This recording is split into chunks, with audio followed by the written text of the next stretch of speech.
Salam Indonesia, salam Nusantara dari Sabang sampai Merauke, dari Miangas sampai Pulau Rote. Mantalah iman kita, mantalah kasih kita, mantalah pengharapan kita tentunya di dalam Yesus Kristus yang menjadi Tuhan dan Juru Selamat kita. Puji nama Tuhan. Jangan katakan bahwa Yesus itu bukan Juru Selamat. Jangan katakan pula bahwa Yesus itu bukan Tuhan. Dan Alkitab sudah mengatakan kalau engkau percaya kepada Tuhan Yesus Kristus, engkau dan seisi rumahmu akan diselamatkan. Dan doa saya dan saya berdoa kepada Tuhan, kiranya kekuatan roh dan kekuatan firman itu senantiasa menyertai kehidupan kita. Mari kita duduk kepada dan kita berdoa. Terima kasih pagi ini kami menyerahkan roh, jiwa, dan tubuh kami. Kami mau melakukan ibadah, kami mau menikmati segala resources dari Tuhan, bukan dari ilah-ilah lain. Di dalam nama Yesus kami bersyukur dan berdoa. Haleluya. Amin. Puji nama Tuhan, kita akan mengambil dalam Yeremia 7 ayat yang ke-16, demikian bunyi firman Allah, 16 sampai dengan 20. Tetapi engkau janganlah berdoa untuk bangsa ini, janganlah sampaikan seruan permohonan dan doa mereka, dan janganlah desak aku, sebab aku tidak akan mendengarkan engkau. Tidakkah engkau melihat apa yang dilakukan mereka di kota Yehuda dan di jalan-jalan di Yerusalem? Anak-anakmu kayu bakar, bapak-bapak menyalakan api, dan perempuan meremas adonan untuk membuat panganan persembahan bagi ratu sorga, dan orang-orang persembahkan korban curahan kepada Allah lain dengan maksud menyakiti hatiku. Hatikukah yang sebenarnya mereka sakiti? Demikian firman Tuhan. Bukan hati mereka sendiri, sehingga mereka menjadi malu.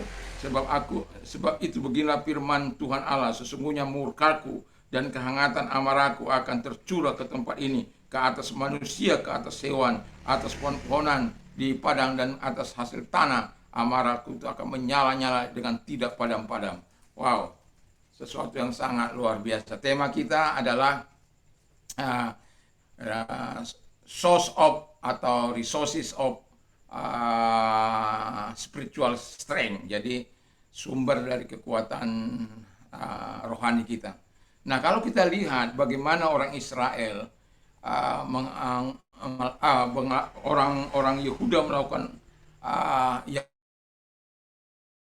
dan sebagai seorang nabi Tuhan, Yeremia mau berdoa untuk hal-hal yang baik bagi orang Israel, bagi orang Yehuda. Tapi apa yang dikatakan oleh Tuhan? Jangan berdoa, jangan kau minta, aku tidak akan berikan, aku tidak akan menjawab. Wow, itu seorang nabi Tuhan yang seharusnya Tuhan terlalu peduli.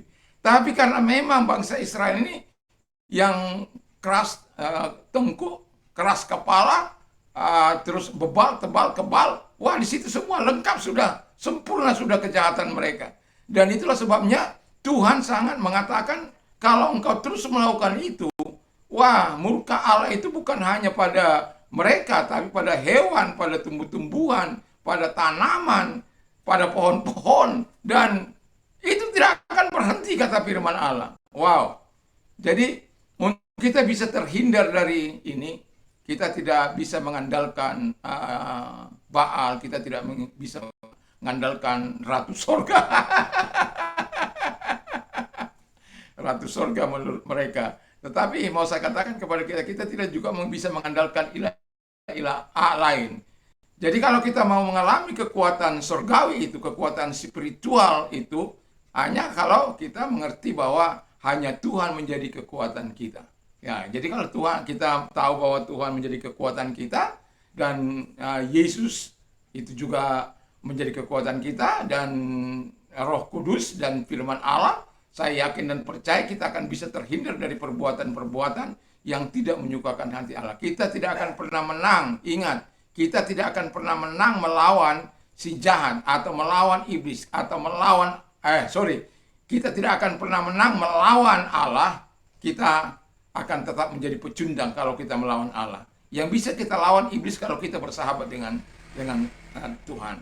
Jadi kalau kita menerima sumber kekuatan dari Tuhan, dari Roh Kudus, dari firman, dari Yesus, saya yakin dan percaya kita akan mengalahkan godaan-godaan dan keinginan-keinginan, ajakan-ajakan dari si jahat untuk kita melakukan apa yang bertentangan dengan dia. Saya berharap kita tidak melakukan keinginan si jahat, tapi doa dan harapan saya kita mendapat kekuatan dalam hidup ini, dengan mempercayakan hidup kita kepada Bapa, Anak, dan Roh Kudus, dan firman itu senantiasa ada dalam kehidupan kita, sehingga dialah yang menjaga kita, dialah yang memberkati kehidupan kita. Puji nama Tuhan, saya tidak akan panjang lebarkan, tapi jadikan Tuhan Yesus, jadikan Bapa itu, jadikan Roh Kudus itu, jadikan firman itu menjadi sumber kekuatan rohani kita. Tuhan Yesus memberkati, sehingga kita menjadi orang-orang yang diberkati, bukan orang-orang yang dimurkai. Mari kita tunduk kepala dan kita berdoa. Terima kasih Bapa di surga, biarkan firman-Mu menjadi kekuatan bagi kami, sehingga kami dapat melakukan apa yang berkenan di hadapan Engkau, Bapa, Roh Kudus, firman selalu tinggal dalam hidup kami. Dalam nama Yesus, haleluya. Amin. Selamat malam, selamat kita beraktivitas, berehat, dan Tuhan Yesus memberkati. Mantap, mantap, mantap. Tuhan Yesus memberkati.